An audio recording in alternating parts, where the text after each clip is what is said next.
Welcome back, ladies and gentlemen. We are jumping into our next series. And again, David versus Goliath could not be a more appropriate metaphor. Maybe this is like a team of fire ants trying to take down like an Ultralisk. Yeah, it is going to be a pretty uphill battle for NoRegreT. Oh, wow. I'm not going to lie. I actually just for some reason thought we were still doing Masa versus Tozero. It is Neeb versus NoRegreT. Looks like the first map is going to be Central Protocol. Pretty good map for Zerg, I'd say, actually. We can see that it was his first pick. Not surprising there. You know, NoRegreT has just always been like a bit of a cheeky player. Loves playing on the really weird maps. I'm sort of surprised that Central Protocol made it past the ban phase. Yeah, so am I, but good choice from NoRegreT. Going to give him, I think, an advantage if Neeb tries to take a third base. Orbital Shipyard, pretty good for Protoss, and Ruins of Saras. Because of that wall in at the natural, going to be pretty good for Zerg. But we will be going into the map right now. Yeah, game number 1 for this next best of 3. Ladies and gentlemen, we're hopping into it in the round of 8 match. Up here in the top right-hand corner of the map, we have the red Protoss player from Team On Fire. Give it up for Neeb. Looking handsome as always. Favored to win this tournament, I'd say. But spawning down in the bottom left position, looking to disrupt him. It is from Storm, the Zerg player NoRegreT. And as we said on Central Protocol, really strong map for Zerg players. If you can prevent Protoss from getting that third base, which is going to be very easy on this map. It's so exposed. It used to be that you could maybe expand down towards the bottom because of those rocks, but Blizzard did remove the rocks to the back door of the expansion. Looks like we're going to see NoRegreT going for a hatch gas pool, going to allow him to get out that very quick Zergling speed. Whereas Neeb is going, I believe this is Gate Nexus. Ooh, nice little touch there with the probe. Knows the timing of the Overlord when it would be coming in if they were close by air. Yeah. And does check that with the probe. We're going to be seeing their head-to-head stats. Yeah, I'm very interested in seeing kind of how they've been doing against each other. Not a huge surprise over here. NoRegreT sitting 1-6 versus Neeb. And NoRegreT, 53%, definitely not too bad of a win rate, have a positive win rate and everything. But this is still going to be a very, very kind of a difficult situation to make things work.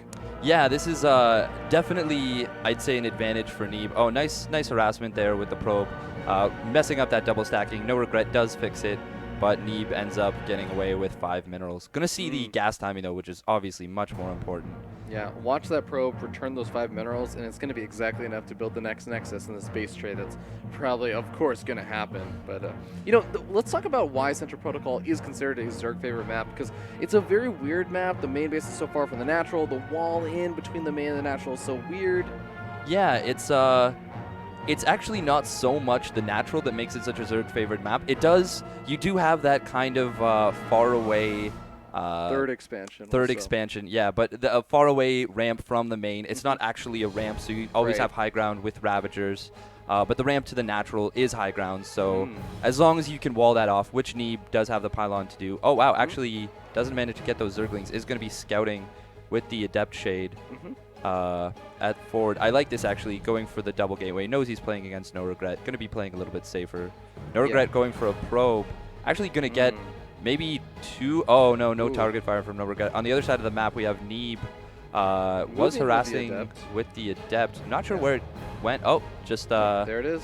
Just hanging out. Did it get any kills, I wonder? No kills on it just yet.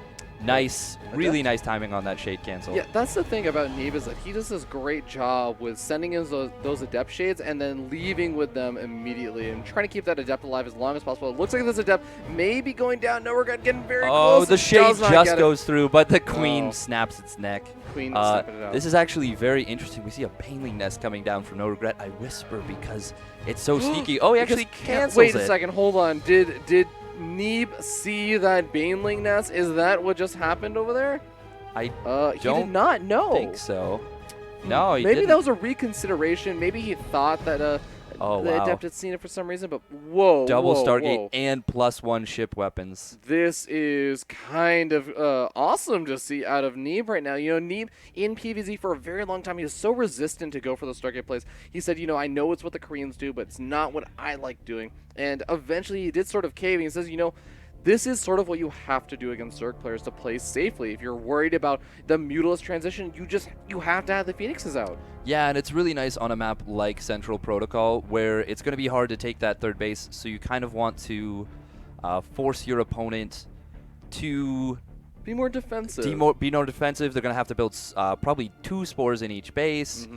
They can't go Muta, or they get absolutely demolished. We do see that Baneling nest coming down once again, though, and a Hydralisk then. I wonder if he's going to go for, yeah, some kind of Speed Bane Hydralisk timing to try and kill Neeb as he takes a third base.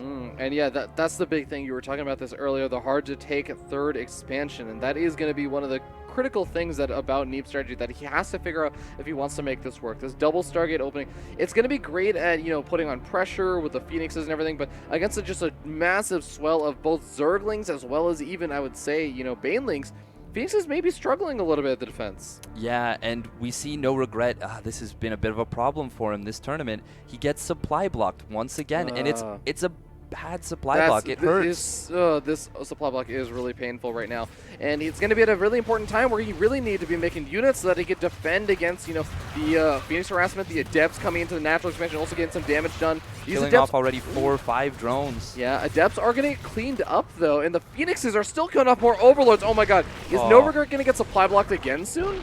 I think he is. He's okay for now. This is not looking great, though. 12 workers have also gone down. And even losing Hydralisk as they're slowly rallying out.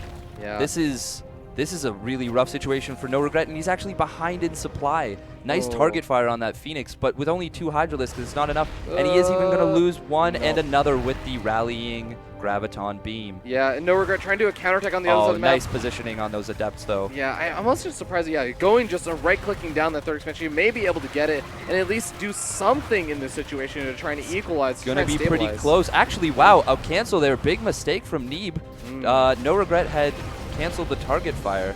Does lose a Phoenix there, too. But once again, looking at that supply, he is quite far ahead for this stage of the game. Miss rally again. Bit of those first game jitters maybe from Neeb. Yeah, but you know, the Hydras are starting to come out in a slightly higher number, and yeah, there are a lot of Phoenix out, but as this game goes on, Phoenixes have a harder and harder time engaging directly against the Hydras. They become more of a, you know, once we have the backup of the entire army, we can start to engage against them. We can't just pick them off and run straight over them, or at least that's what Protoss players feel. I know Zerg players feel differently. Well, yeah, you can't go in there, but that's why you want those Adepts with resonating glaives. They actually do miracles against Hydra. Nice target fire from NoRegreT, picking off 2 Phoenix. That's actually very expensive for Neeb right there. Yeah, 2 Phoenix going to replace those other Phoenix, though, and the Queen gets picked off. NoRegreT is still losing a lot here and there, even losing some of those drones on gas. Going to require a bit of extra APM to put those guys back on. It's all these small little things that are really just picking NoRegreT apart. Yeah, and the worker count is drastically in favor of Neeb. I think NoRegreT is just going to... I think NoRegret's going to get supply blocked again. He is, yeah.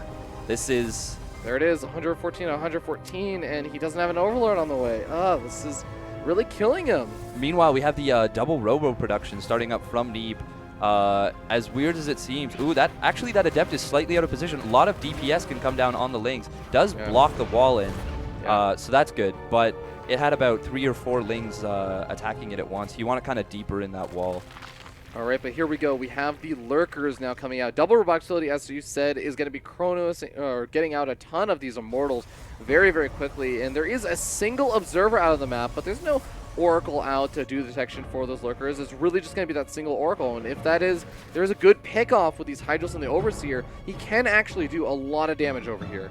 Yeah, that's a good point. But with that Immortal production kicking in, Immortals are actually quite good against Lurkers.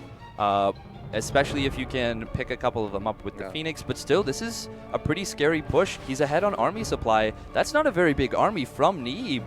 No. All of a sudden, this is looking very scary for Neeb. Yeah, and the Lurkers burrow in a position where they're just barely going to be out of range, I think, of the natural expansion pylons and everything. He's going to be able to knock that down, and it looks like there is a backup pylon, a tasteless pylon, if you will, for those 2 gateways. Going to be able to keep those powered for a little bit, but looks like that's going to take it out too. And this is the scary part of Central Protocol. Oh, but we do see Neeb coming in. First, Phoenix picks up a Lurker, but it actually gets sniped down by the Hydralisk, and Neeb is starting to get run over right here. And the GG, no regret. Taking the game. Wow. Look at that smile. Look at that smile. face. Oh my god, that is the smile of someone who knows he just beat a literal god. Wow, he has got to be feeling real good. To be honest, Central Protocol, especially that position of Central Protocol, is very rough to deal with. For NoRegreT, yeah, that was about the best way he could have handled that. Neeb did lose a few Phoenix on the rally. Those could have really helped out. He lost, I think, maybe 4 or 5 Phoenix. Yeah. Those would have made a big difference against that big Hydralisk ball. Yeah, and I would even actually say, though, one really important thing about how that game went, especially that last engagement, we saw a lot of like the target firing down from the Hydralisk onto the Phoenixes that were picking up the Lurkers. So the Lurkers are able to survive. That made such an enormous deal. Yeah, and that Lurker timing from NoRegreT was it was kind of all or nothing. He was very behind on workers. He didn't really have a follow-up in terms of tech. You can make more Lurkers, which is nice, but Neeb was really starting to power out those robotics units. If that attack doesn't work, all of a sudden you're dealing with 5 or 7 Immortals if you try and attack again. He didn't have Hive on the way. They obliterate that army at that point. Yeah, exactly. So NoRegreT hitting a really nice timing against Neeb, recognizing that he picked off enough Phoenixes, and well, I don't know what more to say. That was just well done by NoRegreT. Yeah, very well done. Now, of course, Neeb not going to be one to get completely off kilter off of losing one game. I know it doesn't happen to him very often, but it has been happening a little bit more recently. Yeah, this tournament maybe not his forte. Interesting to see how the environment might be affecting him. Yeah, definitely. You know, we're not seeing the traditional online Cup Neeb where he just storms through, beats Pole, beats Hydra, beats Violet, beats all of the other players, beats Huck and Puck, and everybody. Just nobody can touch him. We're seeing that kind of more mortal Neeb, that he's still getting that experience. But you know what? That actually scares me a little bit, because that means that like one of these, of course he is mortal. There's like a weakness, but every single time he plays in another one of these events, he's shoring up that weakness. Yeah. I don't think he's going to lose to something like that again. Yeah, it's going to be, I mean, he's going to be very much, I'm sure, on top of the control. After you lose a game like that, you kind of say, oh, God, I lost so many things. I made so many of these mistakes. I clear my head during this sort of downtime between the games and hop into this. It's going to be a much better map for me. It's going to be a map I'm much more comfortable on. Orbital Shipyard, NoRegreT. Might still have a couple of tricks up his sleeve. There are still some Zerg tricks you can do, but it's a little bit harder. Yes, definitely not as potent on